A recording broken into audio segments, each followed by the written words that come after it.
Hello tout le monde, j'espère que vous allez bien et que vous êtes bien installés. Aujourd'hui, on va parler d'un sujet d'actualité. Un sujet très à la mode, la sèche. La sèche. Le printemps est là. Il commence à faire beau, l'été se rapproche. Bon, ok, on est confiné, mais bon, ça c'est pas grave. Et donc, du coup, peut-être que vous commencez à entendre des personnes qui vous disent: ah, je vais commencer une sèche, c'est l'occasion de faire une sèche, je vais sécher. Il y a des produits pour sécher qui sont vendus sur internet et compagnie. Et des fois, on ne sait pas trop ce que c'est qu'une sèche. Donc, on va voir ensemble qu'est-ce que c'est qu'une sèche, comment faire une sèche. Et voilà, donc avant de commencer, juste je me présente rapidement, je m'appelle Olivia Garminck, je suis coach sportif et coach de vie spécialisée dans la perte de poids. Donc mon boulot, c'est d'aider les femmes et les hommes qui sont parfaitement capables de gérer leur travail, leur famille, leur maison, leurs activités sportives, qui gèrent tout de manière parfaite au quotidien, mais qui n'arrivent pas à perdre du poids durablement. Mon boulot, c'est de les équiper pour leur donner les outils pour perdre du poids durablement, apaiser leur relation avec la nourriture et arrêter le yo-yo incessant et vraiment trouver leur poids d'équilibre et leur alimentation d'équilibre. L'idée, c'est vraiment de faire la paix avec la nourriture. Je travaille vraiment avec des guerrières, avec des guerriers, je les appelle mes Valkyries pour les filles. Et c'est vraiment ça, c'est vraiment de vous redonner le pouvoir sur votre alimentation pour reprendre le contrôle de votre corps et de votre poids. Une fois que c'est dit, parlons de sèche. Qu'est-ce que c'est qu'une sèche? À l'origine, la sèche, c'est une pratique issue du milieu de la musculation et du culturisme. Souvent, dans le milieu de la musculation, si vous faites des concours et tout, les athlètes, ils alternent entre généralement deux phases. Vous avez la première phase, c'est la phase de prise de masse. Donc l'idée de cette phase-là, c'est avec un entraînement adapté, ça c'est important, un entraînement adapté, on va venir augmenter les calories qu'on consomme de manière quotidienne pour permettre au corps de faire plus de masse musculaire, donc d'augmenter sa masse musculaire et du coup d'avoir plus de muscles. Quand on fait une prise de masse, ça s'accompagne inévitablement d'une prise aussi de masse grasse. Donc vous prenez du muscle, mais vous prenez aussi du gras. On ne peut pas demander au corps de grossir au niveau des muscles et de perdre du gras en même temps. C'est compliqué quand même pour lui. Donc vous avez différentes prises de masse. Il y a des prises de masse qu'on dit propres, où elles vont être beaucoup plus lentes. Les gains seront beaucoup moins importants, mais la prise de masse grasse sera aussi beaucoup plus faible. Et après, il y a des prises de masse qu'on va dire classiques, où là, il y a une très belle prise de masse musculaire, mais derrière aussi, il y a une belle prise de masse grasse. Donc une fois qu'on a fait cette prise de masse, derrière on va faire une sèche. Le but du jeu, ça va être de faire diminuer au minimum du possible ou faire diminuer au minimum du possible et faire donc diminuer au maximum la masse grasse tout en préservant la masse musculaire. Donc c'est l'idée, c'est vraiment d'avoir un physique très musclé dans le culturisme, ou très athlétique, très découpé, donc du coup avec les veines saillantes, les muscles apparents, les muscles fibrés et compagnie. Les muscles, voilà, c'est ça. Donc du coup, c'est vraiment le principe d'une sèche, c'est ça. C'est du coup, je viens assécher la masse grasse pour permettre aux muscles d'être beaucoup plus apparents, beaucoup plus dessinés et d'avoir un physique beaucoup plus lean, beaucoup plus affûté. Donc simplement, le terme, c'est ça en fait. Une sèche, c'est ça. Concrètement, pour nous, personnes normales qui ne faisons pas de concours ou qui n'en faisons pas encore, je suis en pleine négociation avec Alex par rapport à ça. Alex, c'est mon chéri. Comment faire, nous, pour pouvoir perdre du poids, en fait, de la masse grasse, surtout de la masse grasse, de manière, on va dire, simple.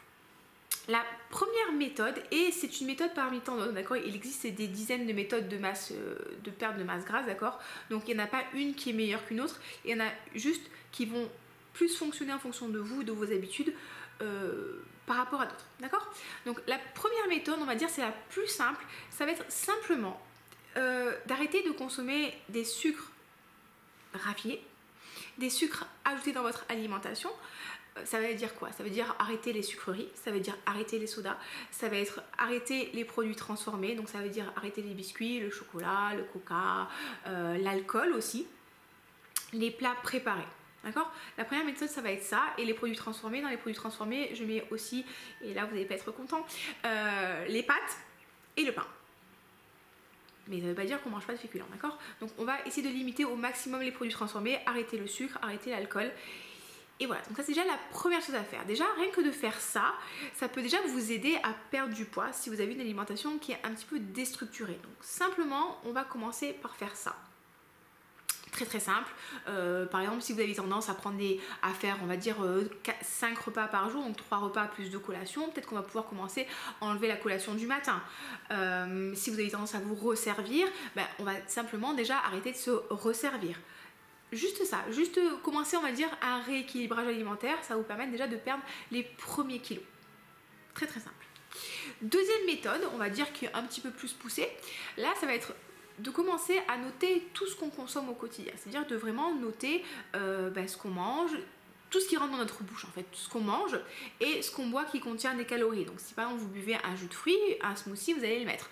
Donc l'idée ça va vraiment être de prendre conscience de ce que vous consommez, parce qu'on ne peut pas améliorer quelque chose qu'on ne mesure pas. Donc vous ne pouvez pas améliorer votre alimentation si derrière vous n'avez pas idée de ce que vous consommez au quotidien.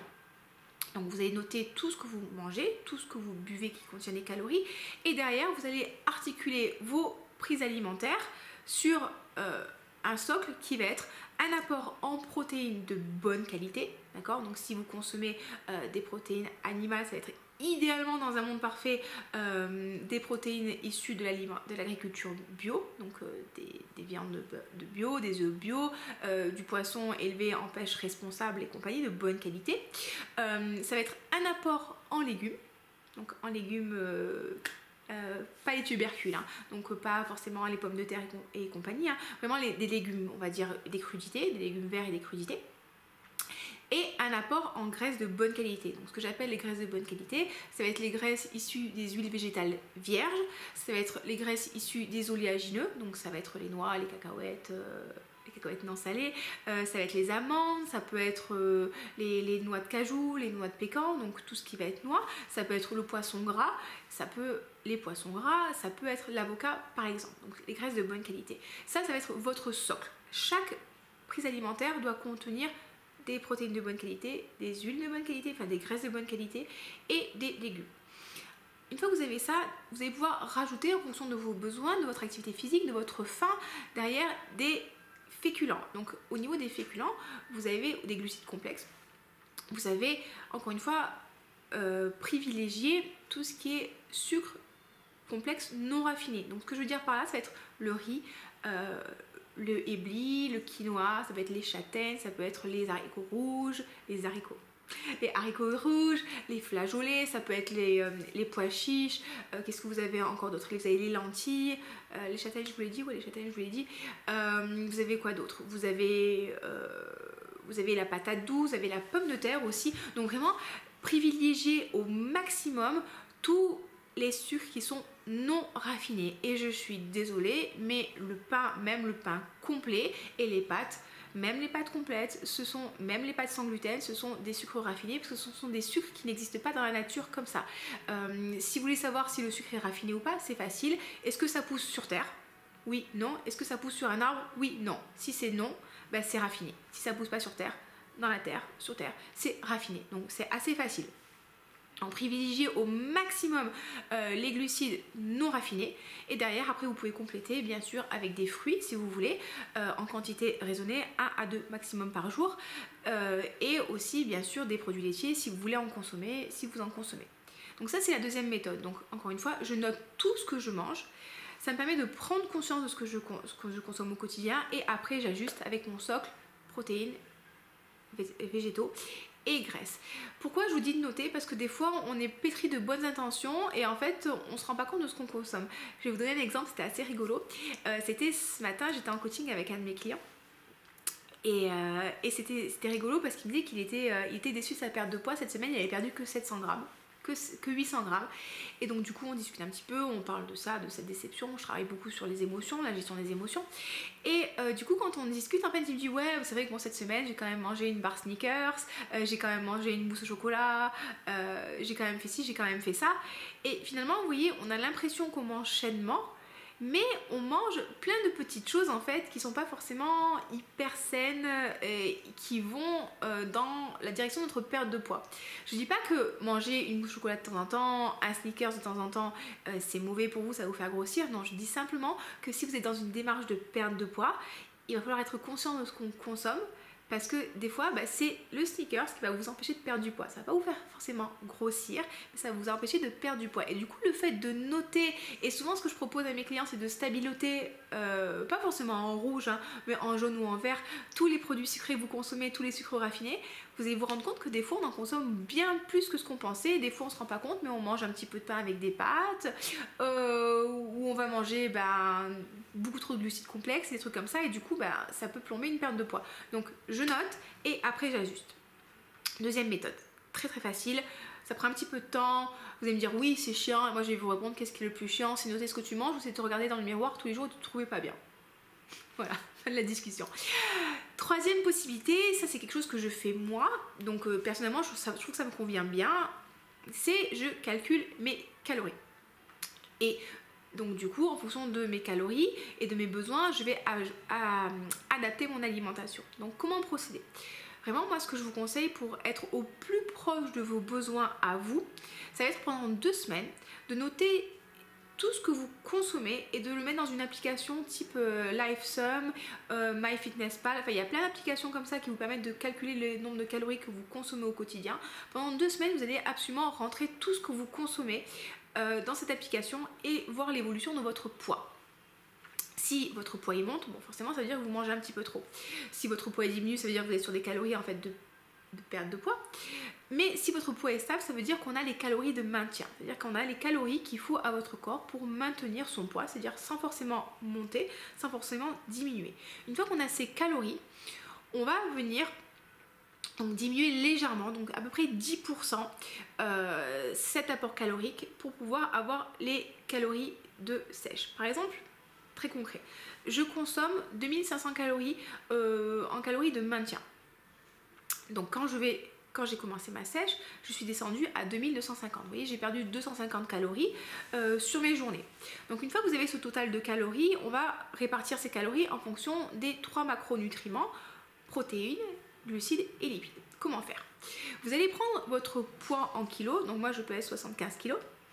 Vous allez tout savoir sur ma vie aujourd'hui. 75 kilos, donc je fais à peu près 2 fois, soit 2,2 fois mon poids en kilos pour le nombre de protéines.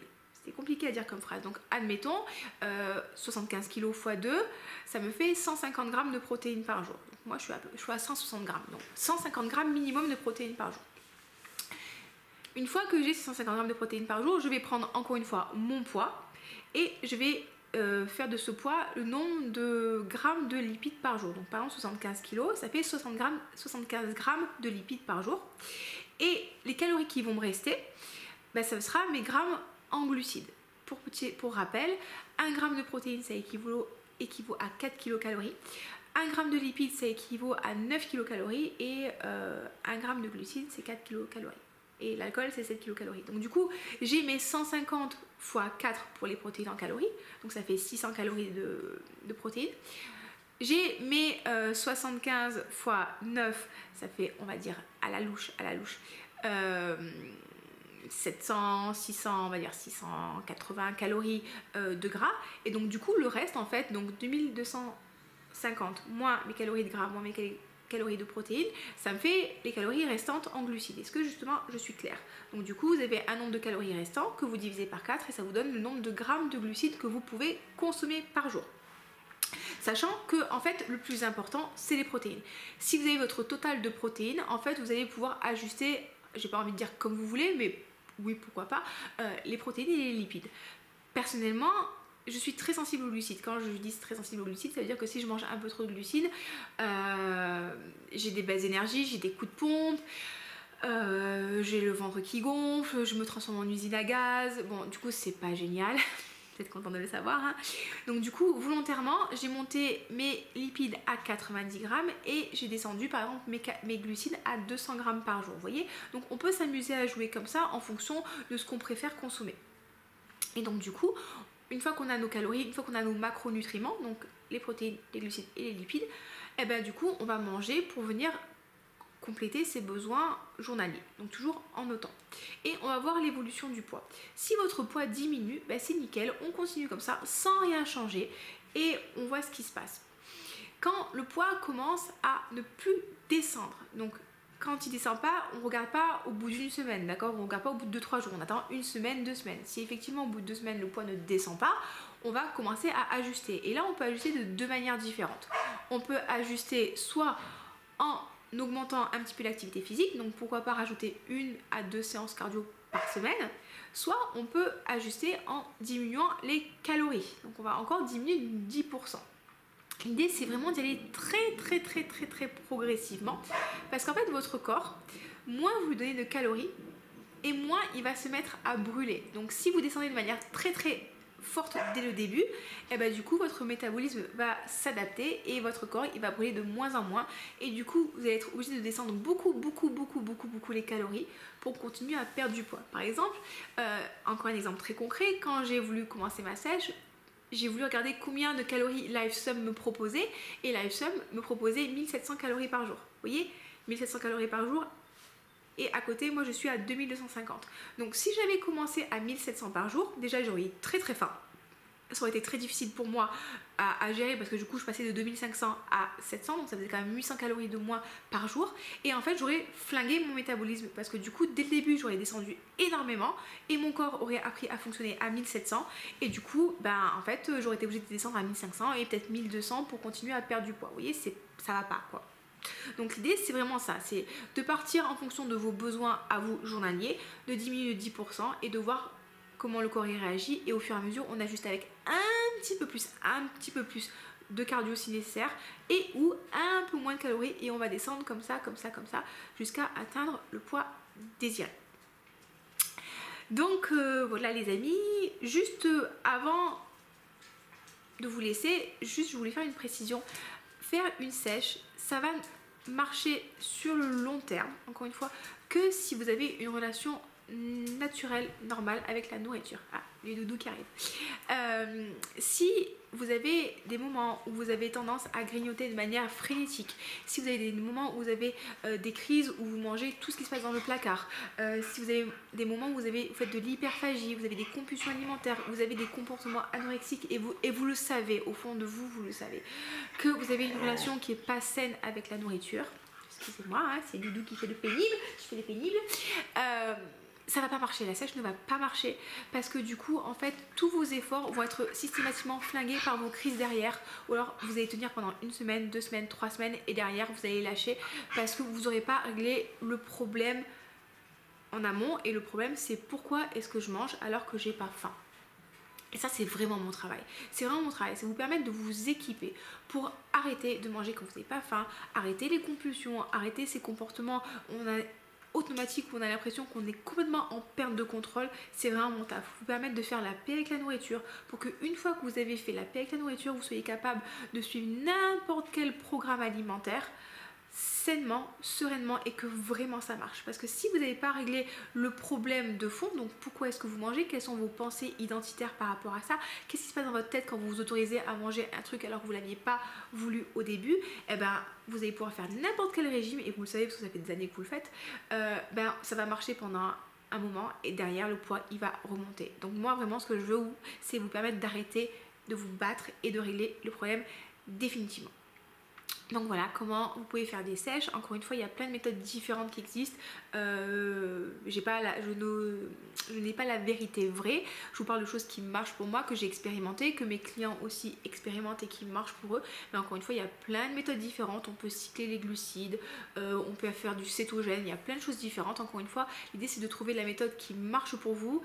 Et ça, je vais le répéter encore une fois, c'est de devenir des experts de votre corps, c'est de savoir en fait ce qui marche pour vous, ce qui ne marche pas pour vous, ce qui vous fait perdre du poids, ce qui vous fait grossir, quel sport est bon pour vous, comment ça marche au niveau de vos hormones, de manière vraiment à pouvoir vous nourrir sereinement et vous faire du bien tout en vous respectant et en atteignant vos objectifs. Voilà les amis, je pense que je vous ai dit quand même pas mal de choses pour aujourd'hui. N'hésitez pas à vous poser vos questions si vous voulez, je serais vraiment ravie d'y répondre. Le sujet est très vaste, il y a encore plein de choses sur lesquelles on aurait pu discuter, le rôle des hormones, l'insuline et blablabla et blablabla. J'essaie de rester, on va dire, assez concise, et si vous voulez, je vous ferai une vidéo pour parler justement de ces choses un petit peu plus précises, un petit peu plus, on va dire, chimiques, mais qui sont quand même importante quand on veut aller plus loin et faire péter les derniers kilos. Passez une très belle journée, prenez soin de vous et à très bientôt. Ciao ciao.